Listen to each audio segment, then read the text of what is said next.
Edwin Canestracci here!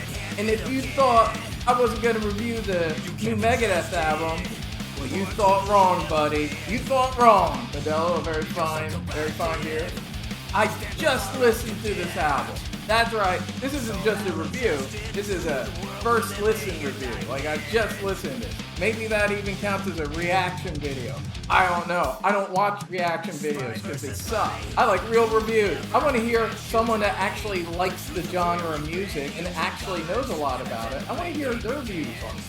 As some of you know, some of you who have watched my videos before, I am a big Megadeth fan, and I did a video, I don't know, a year or two back. Time flies when the whole shit house is going up in flames. It was a while back. It's a discography review, and I reviewed every Megadeth album, except for this one, because it had not come out yet. And I will leave a link down below. Yes, down below will be a link to that. If you're new to my channel and you never saw that Megadeth video, you're going to want to see what I have to say about all their albums, especially after I talk about this album. Watch this one first, all right? And then the other video is like a prequel, all right? It's like Better Call Saul, and this is Breaking Bad, except for I did it in the wrong order, I think. I get confused by all that prequel-sequel stuff sometimes. Just like I get confused about why people like reaction videos. I don't know. I don't get it. I don't get it, people. That's all I gotta say. I don't always get everything that goes on in this crazy world. And it sounds like Dave Mustaine doesn't either. I'll say this for Dave Mustaine.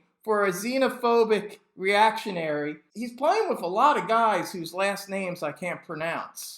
Alright? I'm gonna try my best, because I'm a big fan of the guitarist that he's been playing with now for 2 albums, Kiko Loureiro. I hope I said that right, and God knows, a lot of people don't say my name right. I also got an ethnic last name. Kiko Loureiro. Great guitarist. Whether or not I murdered his name or not, this man murders the fucking guitar in a good way. He's amazing. He's a real shredder. I love his guitar playing. I love this guitar playing on Dystopia, and I love his guitar playing on this one. And there's a new drummer, Dirk Verburen. This guy's awesome. I love his drumming. I think he's better than the last guy. Yeah, this guy's great. And this might be controversial, considering who the last bass player was, but I like Steve Day Gio. Yeah, I think we're on with that one. He's a great bassist. I love his bass playing, but these guys are great. In fact, this is the funny thing. Yeah, here's the headline. This album's not as good, not as great, I should say, because the last album was great. Not as great as Dystopia. Yeah, it's not as great as that album. I don't think it's as great as Endgame either, which I don't hear enough people talk up. I think Endgame's the best album they did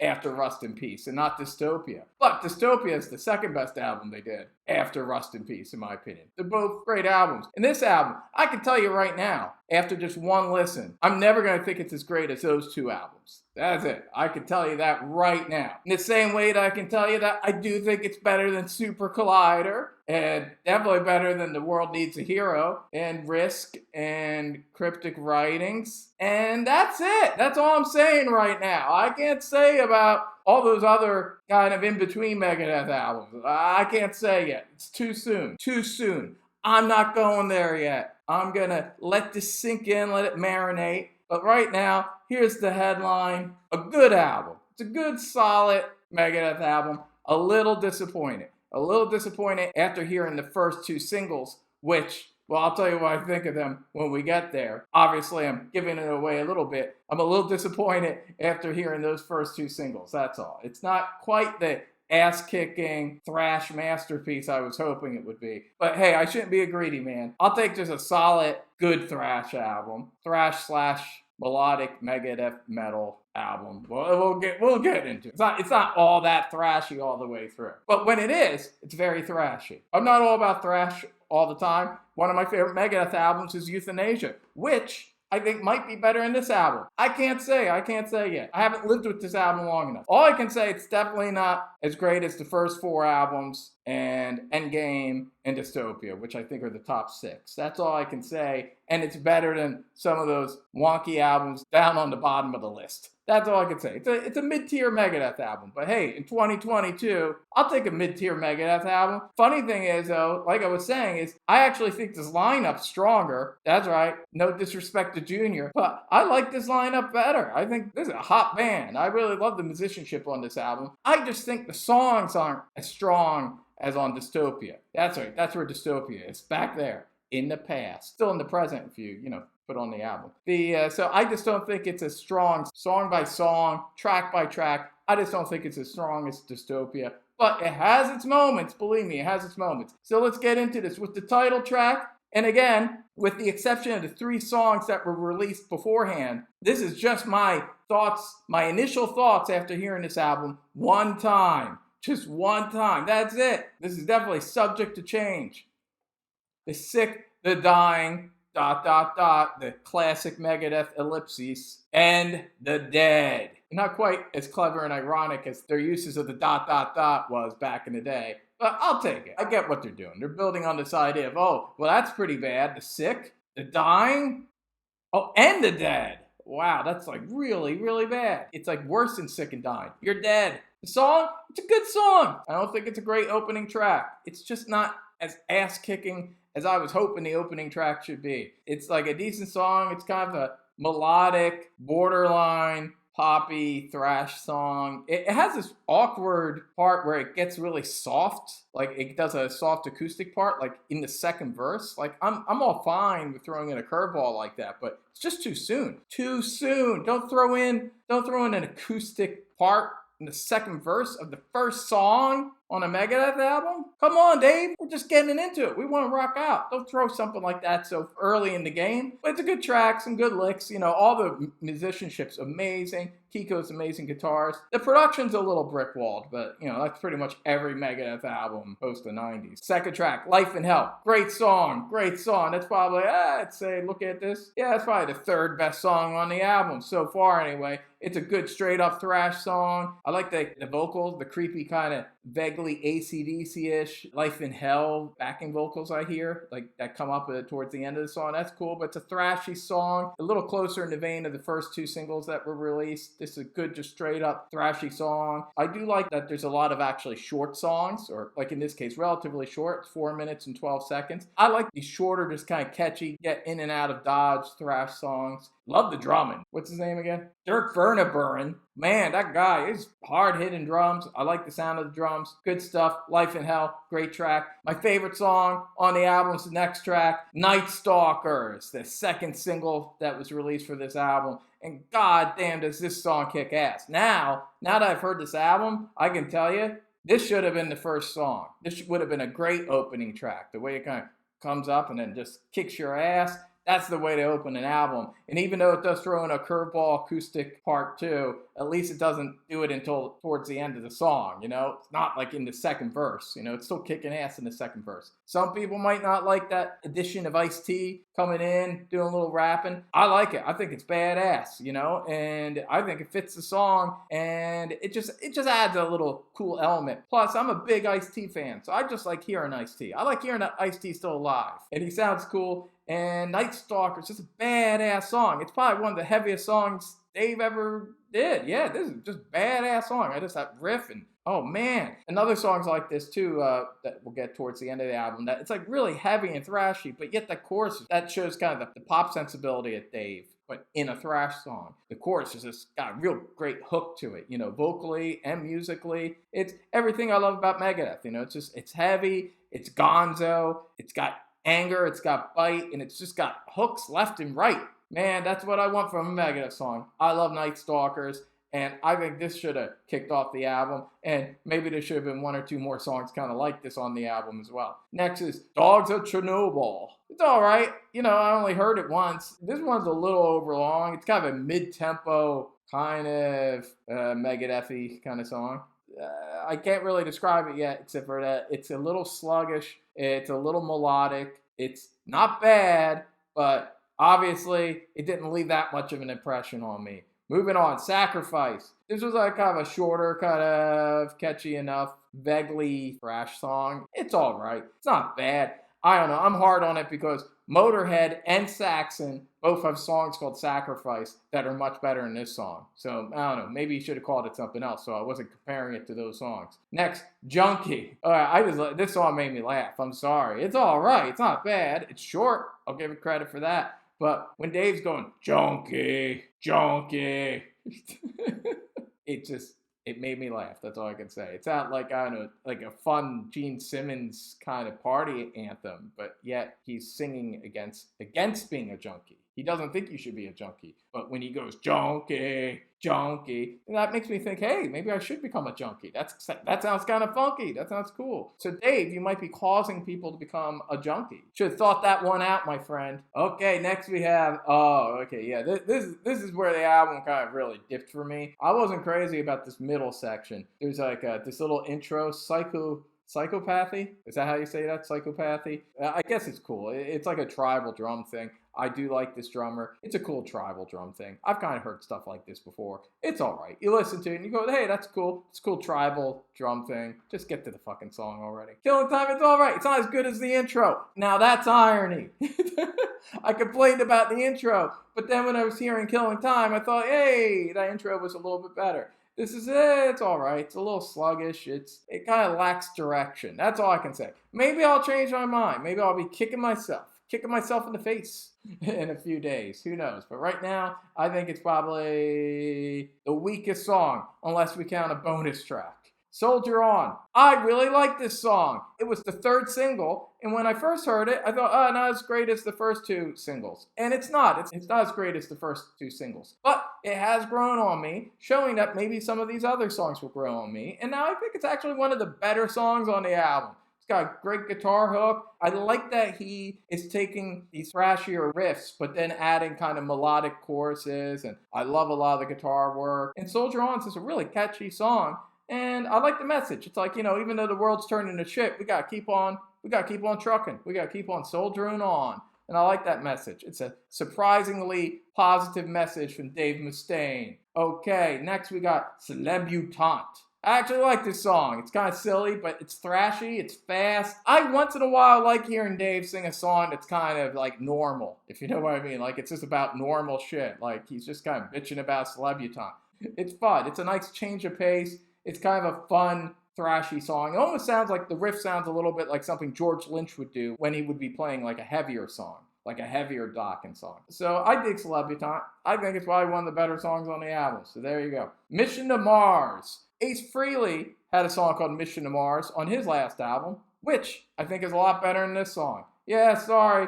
This is all right. I only heard it once. It had a cool intro. It did some cool things musically. Dig the bass, dig the drums. It has this cool section towards the end that I like, but I can hear like Dave's like he's like recycling some of the Hangar 18 like melodies in that riff, but playing it in a less cool way. It's a little hokey. All right, I just think this song's a little hokey. It's like Epcot Center music. You definitely wouldn't have heard a song like this on Dystopia or Endgame. That's for damn sure. And then we got the last proper track on this album. If we don't count bonus tracks, We'll Be Back, which was the first single that was released, and it was awesome, and it's still awesome. It's my second favorite track on the album. So there you go. The first two singles are my two favorite tracks, and this song kicks ass. God damn. Yeah, I hear a lot of people, they talk about Black Friday. It kicks ass. It does sound a little bit like that, but it's also doing its own thing. Really thrashy. Again, kind of like Night Stalkers. It does this really cool thing where it's like a really fast,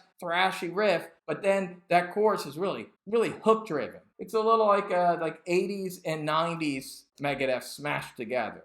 So you got like the hooks and melody of 90s Megadeth, but with the riffage and thrashiness of 80s Megadeth. And it's cool. I love that sound. It sounds like a Hell's Bell gonging in the background during the chorus. I didn't mention this, but Dave sounds great on this album. I think his vocals are really strong. He's got a lot of mean bite to it. Sounds great. Sounds great for a man his age. Like that Life in Hell song. I just like the sound of the evil kind of chorus going on there. And it's kind of like a little bit of a gang chant. The guitar soloing is awesome. Both Kiko and Dave, they're trading off fucking licks and shredding. And it sounds great. This is a great Megadeth song. A modern day classic as far as I'm concerned. And my second favorite song on the album. Maybe the whole album will grow on me a little bit. Like I said, right now I'm saying it's a good, solid, mid-tier Megadeth album with a couple awesome ass-kicking thrash highlights. And We'll Be Back is one of them. And, it's definitely good enough that I want them to come back. I hope you follow suit and you're actually back, guys. The digital version, which I have, has 2 bonus tracks. A Dead Kennedys cover, Police Truck. It's all right. It's a fun little cover.